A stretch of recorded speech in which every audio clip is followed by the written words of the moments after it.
When Emma made that joke at dinner, the whole table erupted in laughter. Everyone except me. Her cheeks were pink from the wine, her smile a little too sharp under the kitchen light.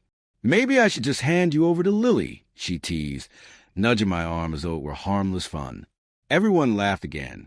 I forced a grin, but something inside me turned cold, because the way Lily looked at me, that wasn't a joke. Lily had been around for years. Emma's old college friend, talkative, magnetic, the kind of woman who filled a room and made everyone else quieter. After her divorce, Emma started inviting her over more often. At first it seemed like kindness, but lately Lily was at our house more than some relatives. She'd cook with Emma, stay long after dinner, pour another glass of wine, tell one more story, and somehow always end up close to me. Too close. That night, when the laughter faded and Emma went upstairs to change, Lily stayed behind, wiping a glass.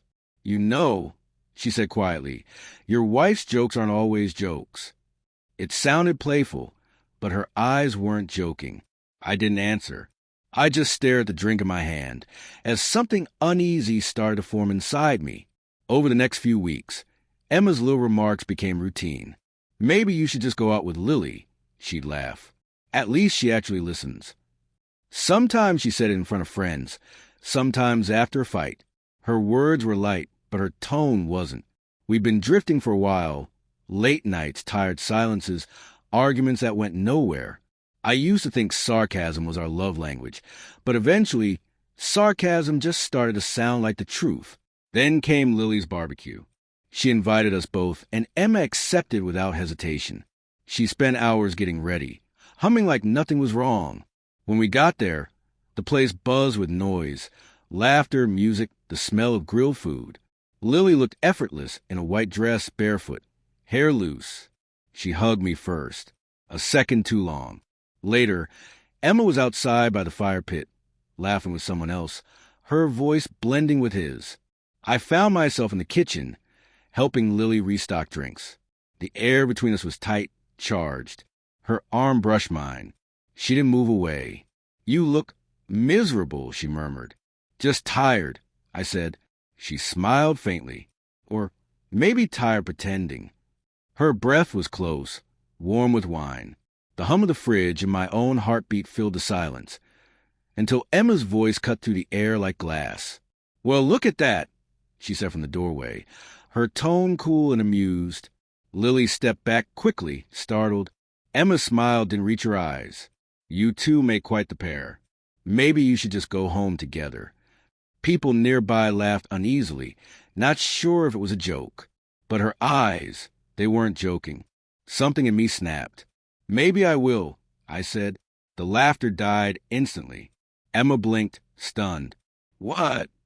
"You've been saying for months," I replied evenly. "Maybe it's time I believe you." No one spoke. The music outside felt far away.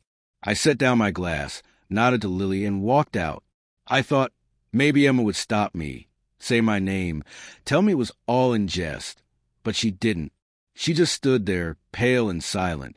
Lily followed me halfway down the street before speaking. "You weren't serious, right?" I exhaled. "I don't know."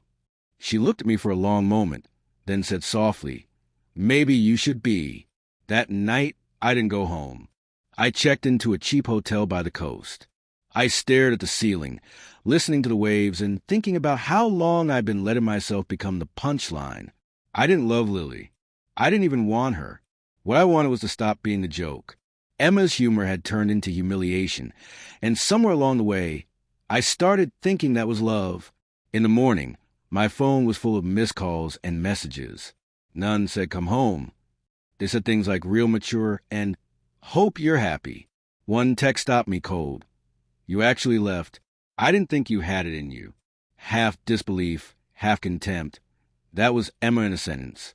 Something in me hardened. I'd spent years being patient, forgiving, rational. But love shouldn't make you shrink. A week later, I went back to pack. The house felt still, lifeless. Emma sat at the kitchen table, coffee untouched. "You really did it," she said quietly. "I guess I did." Was she worth it? She had nothing to do with it, I said. You did. Her eyes flickered. I was joking. That's the problem, I said. You forgot where the joke ends. We sat in silence, just the sound of the clock ticking, the hum of the fridge.